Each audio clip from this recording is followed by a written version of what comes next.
Hello.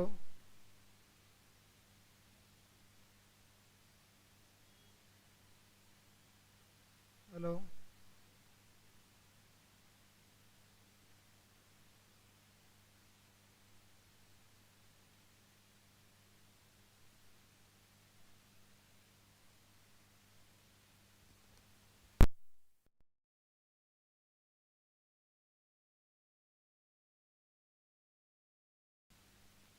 Hello. आवाज़ आ रही है क्या आप? आवाज़ आ रही है क्या आप?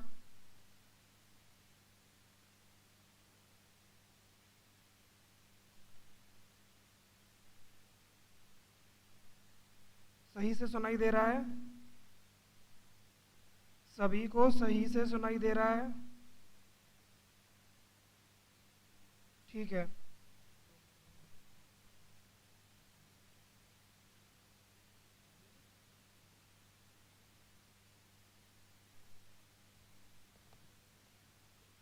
हेलो। हेलो। आवाज आने लगी? आवाज आ रही है बेटा? चलिए। हाँ। तो हम बात कर रहे थे कि भारत में राष्ट्रीय स्वतंत्रता आंदोलन का जो आरंभ था कांग्रेस की स्थापना के साथ हुआ था। कांग्रेस की स्थापना के साथ हुआ था। इसकी स्थापना 28 दिसंबर 1885 को ए.ओ. ह्यूम ने की थी।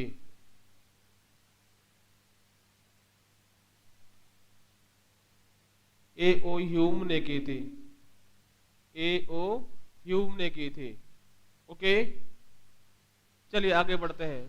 कांग्रेस का प्रथम सम्मेलन कांग्रेस का प्रथम सम्मेलन मुंबई में हुआ था।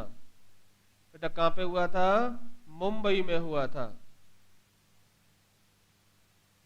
कांग्रेस का पहला मीटिंग मुंबई में हुआ था। ओके। चलिए, एक सिंपल सा प्रश्न है कि कांग्रेस का पहला अधिवेशन कहाँ हुआ और कहाँ होना था। एक प्रश्न है, कहाँ पर होना था? तो याद रखें, पुणे में होना था। पुणे में होना था।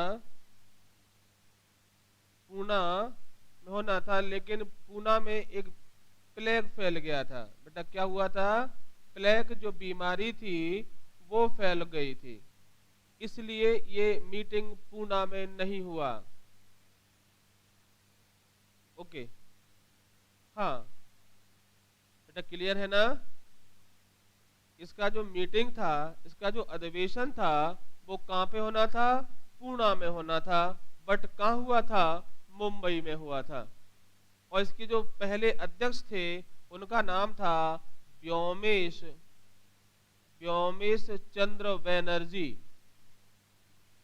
व्योमेश चंद्र बैनर्जी या डब्ल्यू सी बैनर्जी इसके पहले अध्यक्ष बने थे। तो याद रखें कि पहला अधिवेशन कांग्रेस का कहां पर होना था और बट हुआ कहां।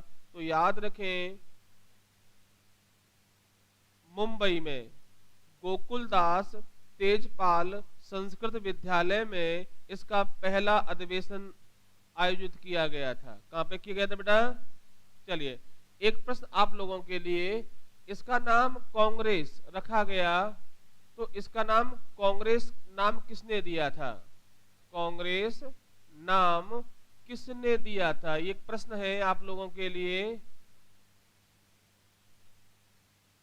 जल्दी से बताइए कि कांग्रेस नाम किस ने दिया था। एक सिंपल प्रश्न है कि कांग्रेस नाम किसने दिया था।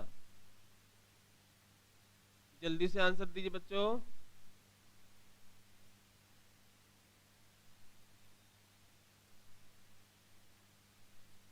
देवेंद्र गौर कह रहे हैं गांधी जी ने दिया था। नहीं दिया था बेटा।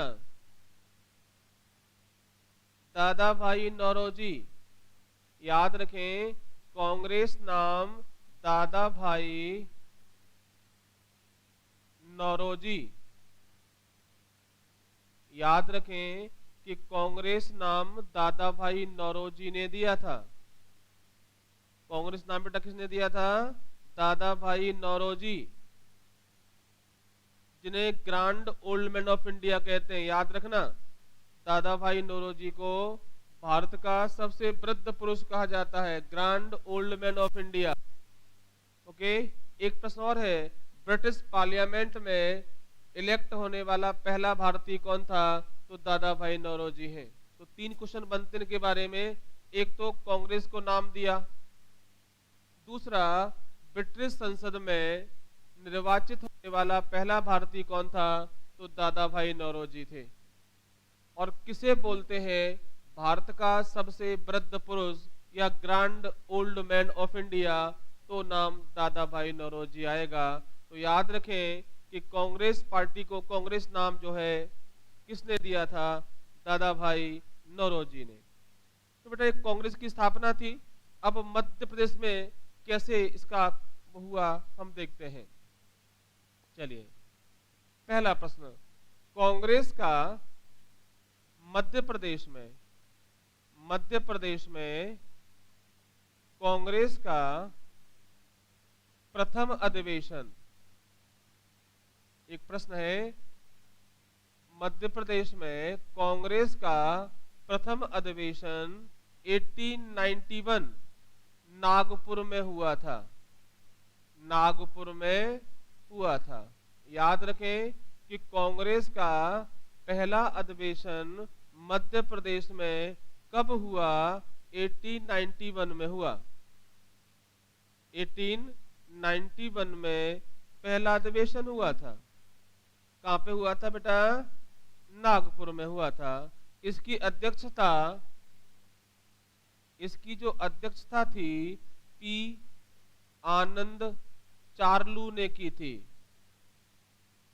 नाम था पी आनंद चार्लू। एक प्रश्न आता है कि मध्य प्रदेश में कांग्रेस का पहला अधिवेशन कब हुआ था? तो 1891 में नागपुर में हुआ था। इसकी अध्यक्षता आनंद पी चार्लू ने की थी।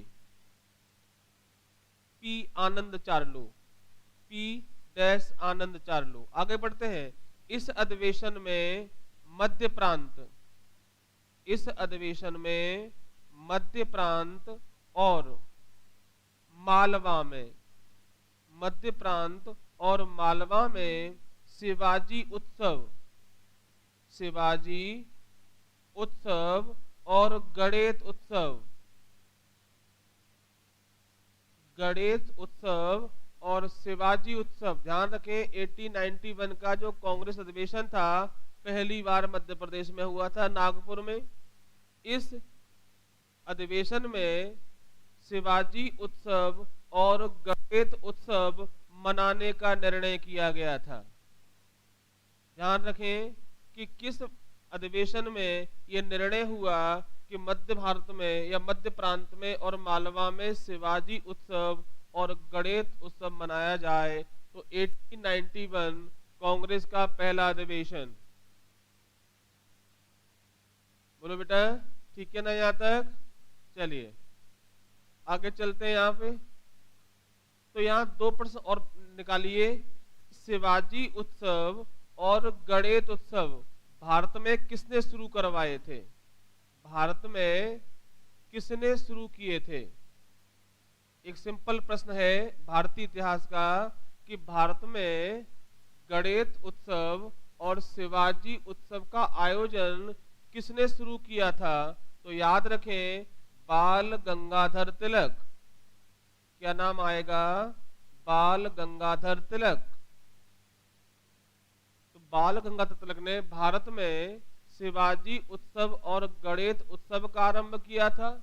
और मध्य प्रदेश में भी 1891 का जो नागपुर अधिवेशन हुआ था इसमें मांग की गई थी, निर्णय किया गया था कि मध्य प्रदेश में शिवाजी उत्सव और गणेश उत्सव का आयोजन किया जाए।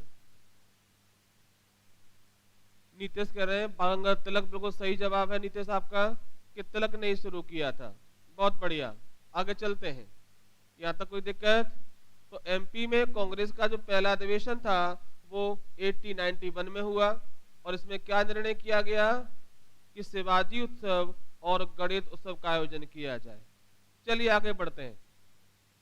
इसके बाद क्या हुआ?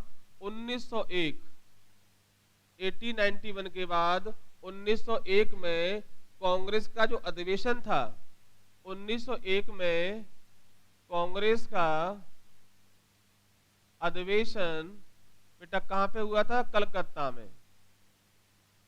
अधिवेशन कलकत्ता में हुआ। कहां पे हुआ था? कलकत्ता में हुआ था। 1901 में कांग्रेस का अधिवेशन कलकत्ता में हुआ था। इसमें मध्य प्रदेश से डॉक्टर हरि सिंह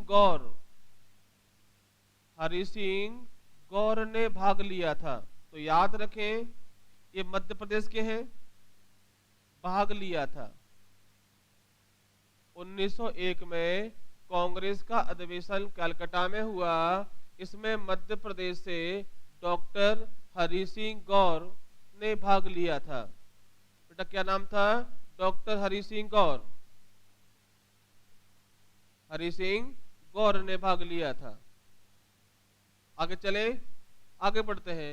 इन्होंने न्याय विभाग और शासन विभाग को अलग करने की मांग की थी। याद रखें इसी अधिवेशन में इन्होंने न्याय विभाग और शासन विभाग को अलग करने की मांग की थी। तो याद रखें कि 1901 में किस मध्य प्रदेश के व्यक्ति ने इसमें भाग लिया था?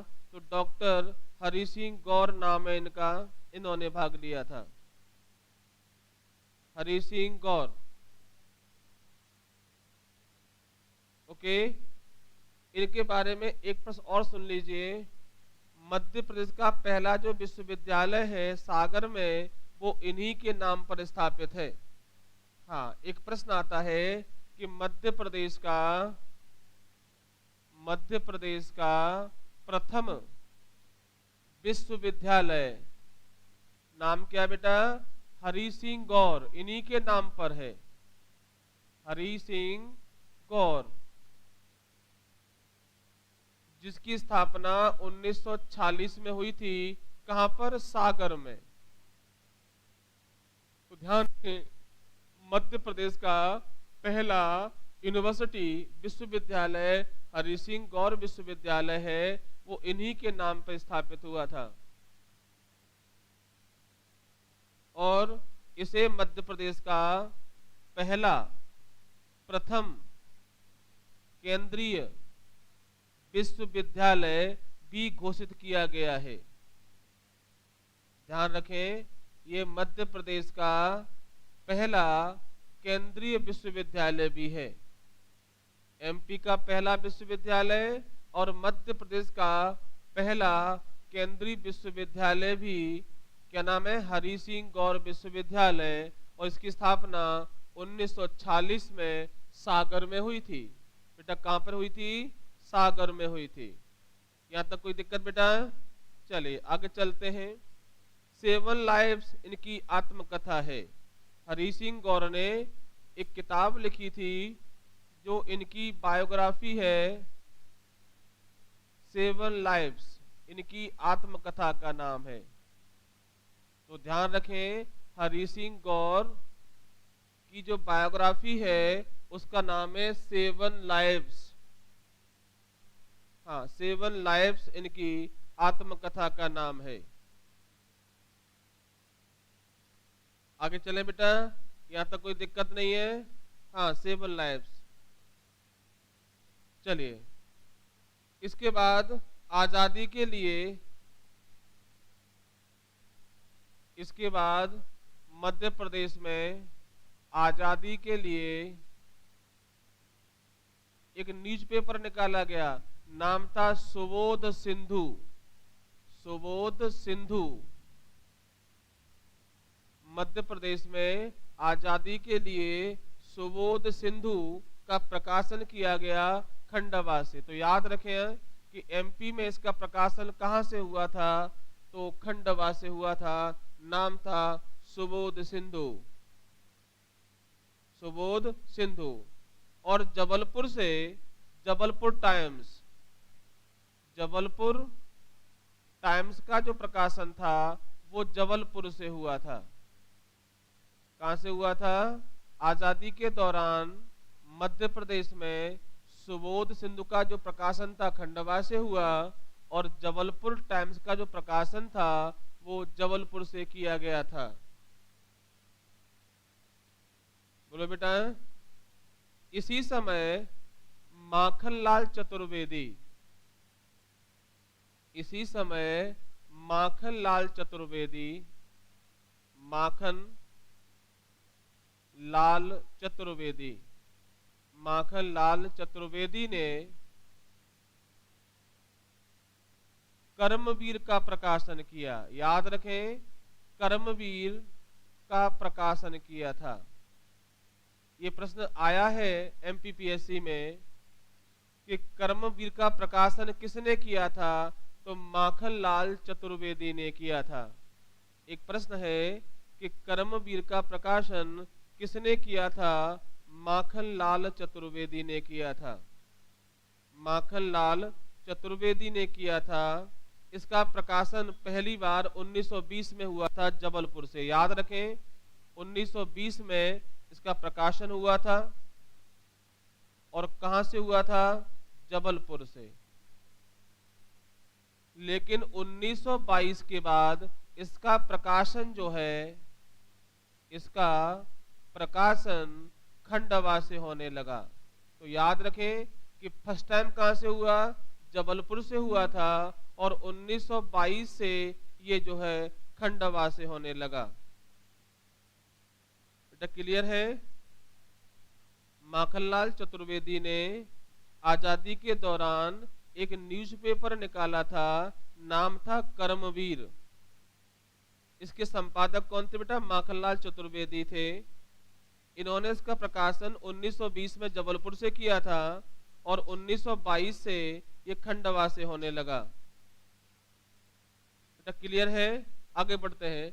एक प्रश्न और है कि मध्य प्रदेश में या भारत में किस व्यक्ति को एक भारतीय आत्मा कहा जाता है? एक भारतीय आत्मा। एक प्रश्न है सिंपल सा कि एक भारतीय आत्मा किसे कहते हैं? किसे कहते हैं? जल्दी से आंसर दीजिए। एक भारतीय आत्मा किसे कहा जाता है? हाँ कुलदीप सही है, 1922 से खंडवा से होने लगा। ये प्रश्न एमपीपीएससी में पूछा गया था कि कहां से प्रकाशन होता था, खंडवा से। बताएंगे आप कहां से होता था बेटा? खंडवा से होता था।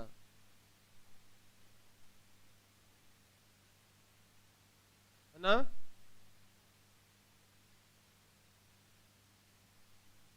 खंडवा से इसका प्रकाशन होता था। हेलो, कहां से होता था बेटा? खंडवा से इसका प्रकाशन हुआ था। हेलो। हाँ, तो प्रश्न क्या था बेटा? एक भारतीय आत्मा किसे कहते हैं? महतीक्षण गुप्त कह रहे हैं कुलदीप, गलत बात है बेटा, ये नहीं है। इन्हीं को बोलते हैं माखनलाल चतुर्वेदी। आंसर क्या आएगा बेटा? माखन लाल चतुर्वेदी को बोलते हैं एक भारतीय आत्मा। तो याद रखें, एक भारतीय आत्मा किसे कहा जाता है? आवाज आ रही है क्या आप? तो माखनलाल चतुर्वेदी को। आवाज आ रही है क्या आप? माखनलाल चतुर्वेदी को एक भारतीय आत्मा कहते हैं। माखनलाल चतुर्वेदी को बेटा क्या बोलते हैं? एक भारतीय आत्मा कहते हैं। ओके, माखनलाल चतुर्वेदी को एक भारतीय आत्मा कहते हैं। चले आगे बढ़ते हैं। बेटा जो कर्मवीर है, एक हिंदी पत्रिका थी। बेटा क्या थी? हिंदी पत्रिका। इसका जो प्रकाशन है माधवराव सप्रे, माधवराव सप्रे की प्रेरणा से हुआ था। तो याद रखें, प्रकाशन किसने किया था? माखनलाल चतुर्वेदी ने किया था। और किसकी प्रेरणा से किया था? तो उनका नाम है माधवराव सप्रे, माधवराव सप्रे। बेटा क्लियर है? माधवराव सप्रे की प्रेरणा से किया था। इन्हें मध्य प्रदेश में पत्रकारिता का पितृ पुरुष कहा जाता है। एक प्रश्न है कि किसको, माधवराव सप्रे को मध्य प्रदेश में पत्रकारिता का क्या बोलते हैं बेटा? पितृ पुरुष कहते हैं। याद रखें कि मध्य प्रदेश में पत्रकारिता का पितृ पुरुष किसे कहा जाता है? तो आप बताएंगे माधवराव सप्रे, माधवराव सप्रे को कहा जाता है। बेटा क्लियर है कि मध्य प्रदेश में पत्रकारिता का पितृ पुरुष किसे कहते हैं? तो माधवराव सप्रे को। और इनकी याद में माधव राव सप्रे म्यूजियम या संग्रहालय कहां पर है? तो आप आंसर देंगे भोपाल में। बेटा क्वेश्चन क्लियर होते जा रहे हैं बेटा। माधवराव सप्रे म्यूजियम संग्रहालय कहां पर है? तो आंसर देंगे आप मध्य प्रदेश के भोपाल में। एमपी के भोपाल में स्थापित है माधवराव सप्रे म्यूजियम। यहां तक कोई दिक्कत? फिर सुन लीजिए, आजादी के दौरान कर्मवीर का प्रकाशन माखनलाल चतुर्वेदी ने किया था। 1920 में इसका प्रकाशन जबलपुर से आरंभ हुआ, लेकिन 1922 में इसका प्रकाशन खंडवा से शुरू हो गया था। बेटा कहां शुरू हो गया था? खंडवा से शुरू हो गया था। और इसकी जो प्रेरणा है वो माधवराव सप्रे से प्राप्त हुई थी। और माधवराव सप्रे को मध्य प्रदेश में पत्रकारिता का पितृ पुरुष कहते हैं। और इन्हीं के नाम पर माधवराव सप्रे म्यूजियम भोपाल में स्थापित है। बेटा कहां पे स्थापित है? भोपाल में स्थापित है। अभी और भी प्रश्न है, आप सुनते जाइए।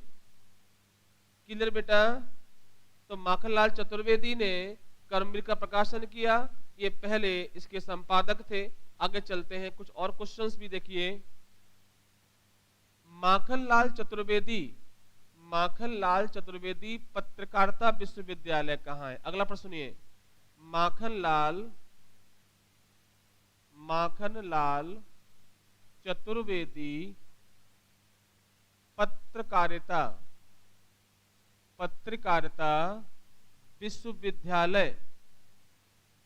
विश्वविद्यालय मध्य प्रदेश में कहां पर है?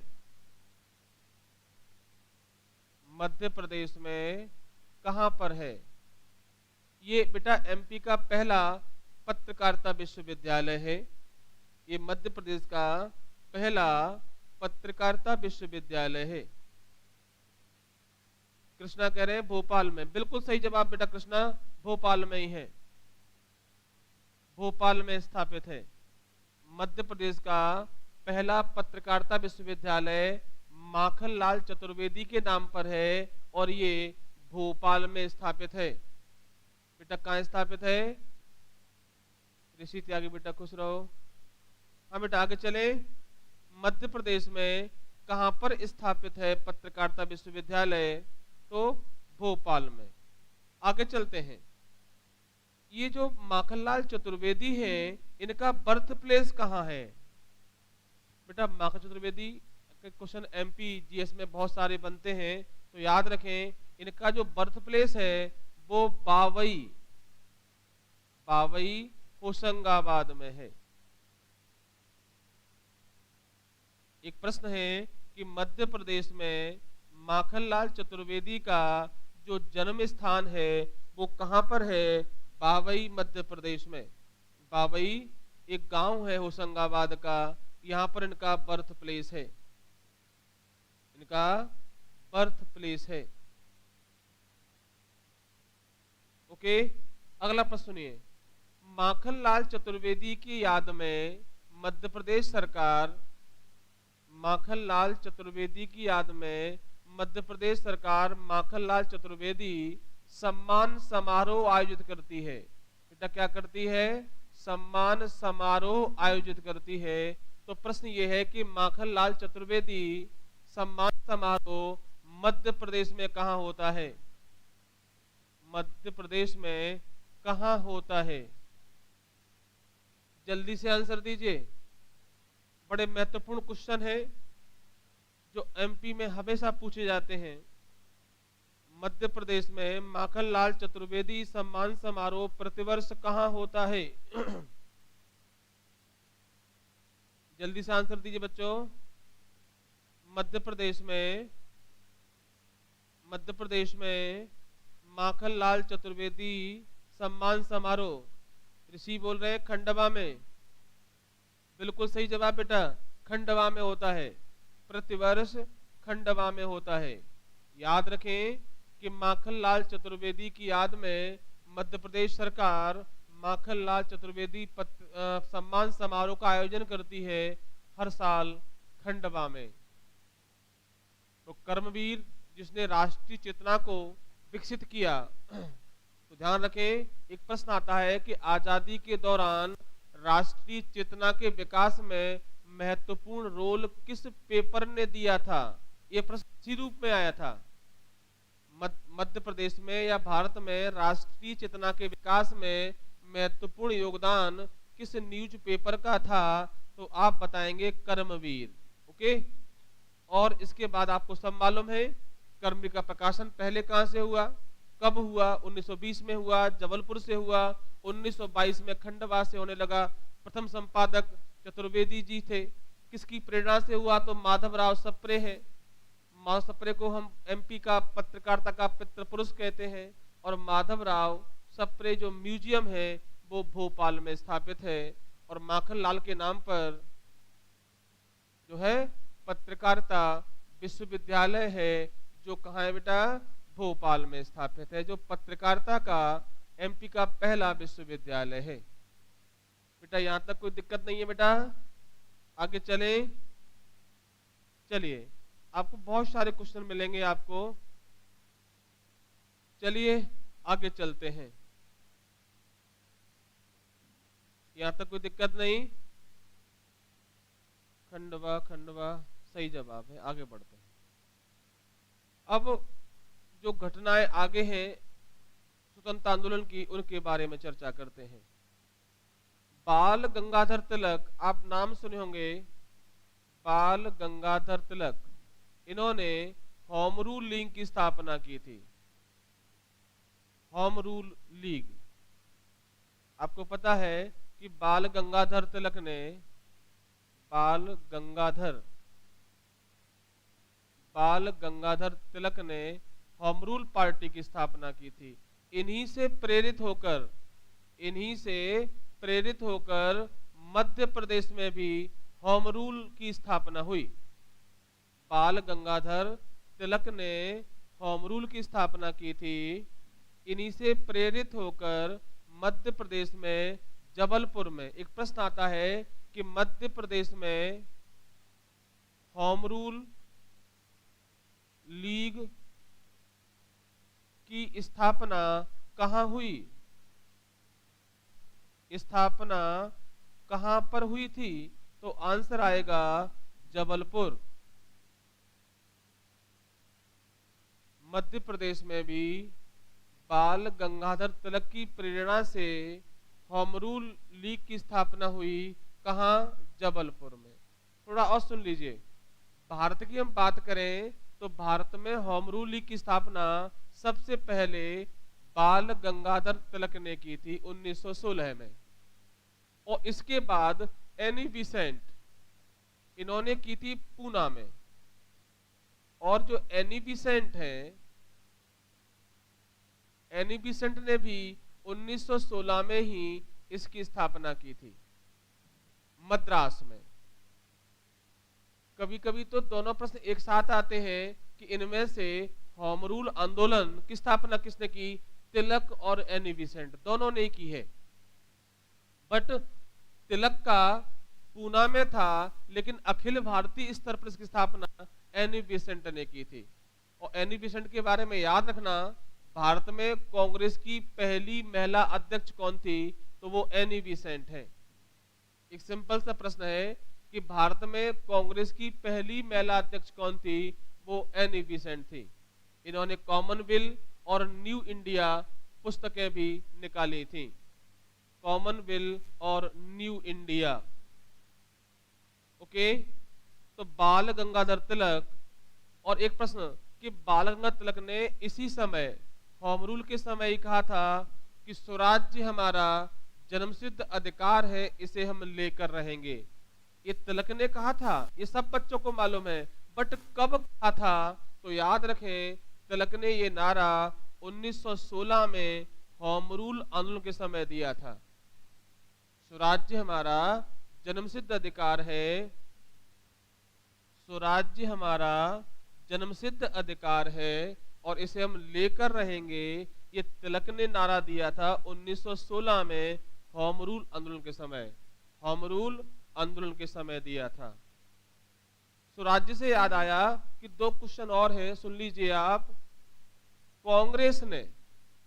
कांग्रेस ने अपना लक्ष्य स्वराज्य रखा कांग्रेस की किस मीटिंग में? एक प्रश्न आता है कि कांग्रेस ने पहली बार स्वराज्य शब्द किस अधिवेशन रखा था, तो 1906 कांग्रेस के कलकत्ता अधिवेशन में। एक अच्छा सा प्रश्न है भारतीय इतिहास का कि कांग्रेस ने पहली बार स्वराज्य अपना लक्ष्य रखा कांग्रेस की कलकत्ता अधिवेशन में। एक प्रश्न तो ऐसे आता है इस वर्ड पर, स्वराज्य वर्ड पर। और एक प्रश्न आता है कि स्वराज्य शब्द का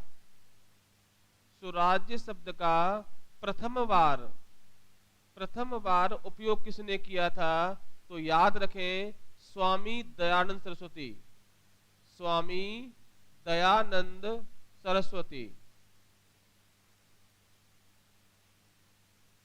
स्वराज्य शब्द का पहली बार प्रयोग स्वामी दयानंद सरस्वती ने किया था।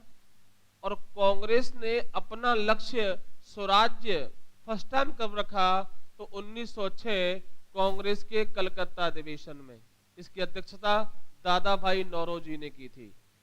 और मध्य प्रदेश में जो है क्लियर है बेटा, होम रूल कब स्थापित हुआ था, 1916 में जबलपुर में। और भारत में किसने किया पहली बार आएगा, तो तिलक आएंगे। और अखिल भारतीय स्तर की बात करेंगे तो एनी बेसेंट आएंगी। ये वही एनी बेसेंट हैं जो कांग्रेस की पहली महिला अध्यक्ष हैं। चलिए आगे बढ़ते हैं। यहाँ तो कोई दिक्कत नहीं कि मध्य प्रदेश में होम रूल लीग की स्थापना कहाँ हुई थी, तो जबलपुर में हुई थी। ओके, और एनी बेसेंट क्या है बेटा, कांग्रेस की पहली महिला अध्यक्ष। और तिलक का एक निकनेम और है, इन्हें बोलते हैं भारतीय असंतोष का जनक। भारतीय असंतोष का जनक किसे कहा जाता है, तो आप बताएंगे तिलक को। भारतीय असंतोष का जनक किसे कहते हैं, तो तिलक को कहते हैं। भारतीय असंतोष का जनक तिलक को कहा जाता है। भारतीय असंतोष का जनक किसे कहते हैं, तो बाल गंगाधर तिलक को कहा जाता है।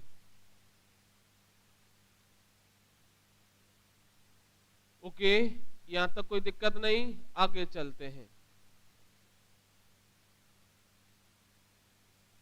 और एक प्रश्न याद रखें, ऐसे आता है, चलिए आप ही बता दीजिए, तिलक कांग्रेस के अध्यक्ष कब बने? एक प्रश्न आपके लिए है, कांग्रेस के अध्यक्ष कब बने? बड़ा शानदार प्रश्न है, कब बने थे? बाल गंगाधर तिलक कांग्रेस के अध्यक्ष कब बने थे? ये आपके विकल्प है। 1920 कलकत्ता अधिवेशन, दूसरा प्रश्न है 1907 सूरत अधिवेशन,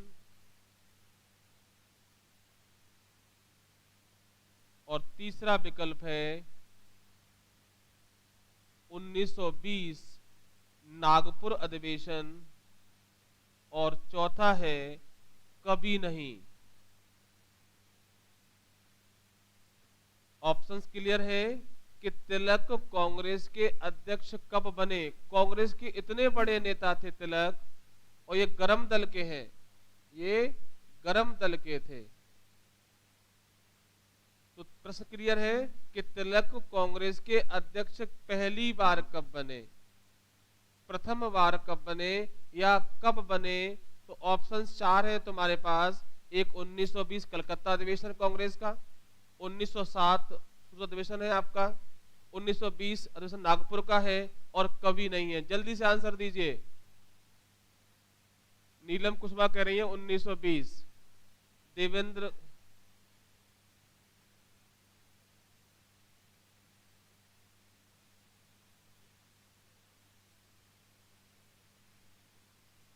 वेरी गुड। ध्यान रखें बेटा, कांग्रेस के इतने बड़े नेता कभी अध्यक्ष नहीं बने। तिलक कांग्रेस के कभी अध्यक्ष नहीं बन पाए, क्योंकि ये गरम दल के थे। नरम दल वाले चाहते थे कि ये कभी अध्यक्ष बने ही ना, इसलिए कभी अध्यक्ष बन ही नहीं पाए। कांग्रेस के कभी अध्यक्ष नहीं बने, है ना। सादा क्वेश्चन। कांग्रेस के अध्यक्ष नहीं बन पाए थे।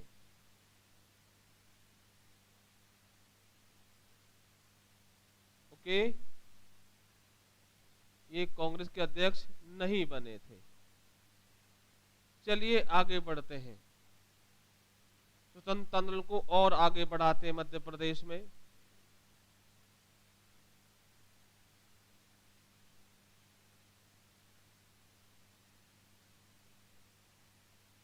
बेटा, भारत का इतिहास जब हम पढ़ते हैं तो बहुत सारी घटनाएं आती हैं। चूंकि हम एमपी का इतिहास पढ़ रहे हैं, इसलिए वही घटनाओं की बात करेंगे जो हम एमपी इतिहास में है। चलिए, असहयोग आंदोलन,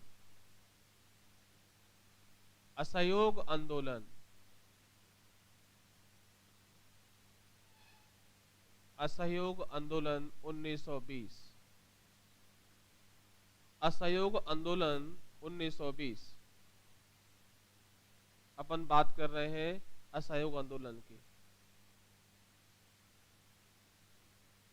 आपको पता है कि भारत में इसका जो आरंभ था अगस्त 1920 को हुआ था। याद रखें, अगस्त 1920 ये आरंभ हुआ था। एक प्रश्न है कि असहयोग आंदोलन कब आरंभ हुआ, तो 1 अगस्त 1920 को इसका आरंभ हुआ था। और किसने किया था? गांधी जी ने किया था। ये महात्मा गांधी का पहला बड़ा आंदोलन था। ये महात्मा गांधी का पहला बड़ा आंदोलन था। इसका प्रस्ताव 1920 के कांग्रेस के कलकत्ता अधिवेशन में रखा गया और नागपुर अधिवेशन को पारित कराया गया। और इस समय जो है टाइमिंग क्या थी? 1920, और 1 अगस्त को आरंभ हुआ। इसका मतलब था सहयोग के आगे लगाएंगे आ, यानी कि महात्मा गांधी ने कहा था कि अब हम ब्रिटिश सरकार का सहयोग नहीं करेंगे, असहयोग। यह एक प्रश्न और बन सकता है कि महात्मा गांधी किस घटना के बाद अंग्रेजों के असहयोगी हो गए, अंग्रेजों के सहयोगी नहीं रहे। आपको पता है कि इससे पहले महात्मा गांधी अंग्रेजों के सहयोगी थे, अंग्रेजों के क्या थे? सहयोगी थे। तो याद रखें, 1919 में एक जलियांवाला बाग हत्याकांड हुआ था। जलियांवाला बाग हत्याकांड हुआ था जी, 1919 में हुआ था जलियांवाला बाग हत्याकांड। इस जांच के लिए एक कमेटी बनी थी, नाम था हंटर कमेटी। और महात्मा गांधी को यह विश्वास था कि हंटर कमेटी उस व्यक्ति को दोषी ठहराएगी जिसने जलियांवाला बाग में फायरिंग का आदेश दिया था। उसका नाम था डायर, जनरल डायर। क्लियर बेटा? लेकिन हंटर कमेटी ने कहा कि डायर ने बहुत ही महत्वपूर्ण वीरोचित कार्य किया, इसे पनिश नहीं किया गया। इस घटना के बाद महात्मा गांधी का जो अंग्रेजों में विश्वास था, जो सहयोग की भावना थी, वो खत्म हो गई। तो हंटर कमेटी की रिपोर्ट के बाद महात्मा गांधी अंग्रेजों के सहयोगी नहीं रहे, क्या हो गए? असहयोगी हो गए। और उन्होंने 1920 में असहयोग आंदोलन की आरंभ किया। कब? 1 अगस्त 2020 को। बेटा याद रखें कि गांधी जी किस घटना के बाद अंग्रेजों के सहयोगी से असहयोगी हो गए थे। चलिए, ये आंदोलन 5 फरवरी 1922, याद होगा आपको, चोरा चोरी घटना गोरखपुर उत्तर प्रदेश, गोरखपुर यूपी। चोरा चोरी जगह पर एक पुलिस थाने में भीड़ ने आग लगा दिया और महात्मा गांधी ने अपना मूवमेंट वापस ले लिया। महात्मा गांधी ने कहा कि अभी जनता अहिंसा के लिए तैयार नहीं है और मैं अपना मूवमेंट वापस लेता हूं। हालांकि इसका कई लोगों ने विरोध भी किया। सुभाष जी ने कहा कि जब जनता का उत्साह चरम उत्कर्ष पर था, अचानक मूवमेंट वापस लेना सही नहीं था। ओके, बट महात्मा गांधी ने कहा कि अभी हम भारतीय पब्लिक अहिंसा के लिए तैयार नहीं है, तो वापस ले लिया था। तो याद रखें किस घटना के बाद असहयोग आंदोलन वापस ले लिया?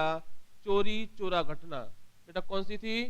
चोरी चोरा घटना जो थी, उस घटना के बाद वापस ले लिया। और एक कहां पे जगह थी? उत्तर प्रदेश के गोरखपुर जिले में। इसके बाद ये मूवमेंट वापस ले लिया गया था। एक प्रश्न आपके लिए कि असहयोग आंदोलन के दौरान सबसे पहले कौन गिरफ्तार हुआ था? सबसे पहले कौन सा नेता अरेस्ट हुआ था? सबसे पहले कौन गिरफ्तार हुआ था? जल्दी से बताइए। उनका नाम था जिन्ना, मोहम्मद अली जिन्ना, जिन्हें महात्मा गांधी कायदे आजम कहते हैं। कायदे आजम कहते हैं, तो जिन्ना गिरफ्तार हुए थे। हाँ बेटा, काफी पुलिस वाले मारे गए थे इस घटना में। बेटा आज क्लास कम हो पाया, कुछ टेक्निकल इशू थे, माइक खराब हो गया था, कोई बात नहीं, कल इसको कंटिन्यू करेंगे। आज क्लास यहीं समाप्त करते हैं। आपको क्लास बेटा कैसी लग रही है? आप हमें कमेंट करके बताएं। इतिहास समझ में आ रहा है कि नहीं आ रहा है, और क्या सुधार चाहते हैं ये भी बताएं। चलिए आज क्लास यहीं समाप्त करते हैं। धन्यवाद। Good night.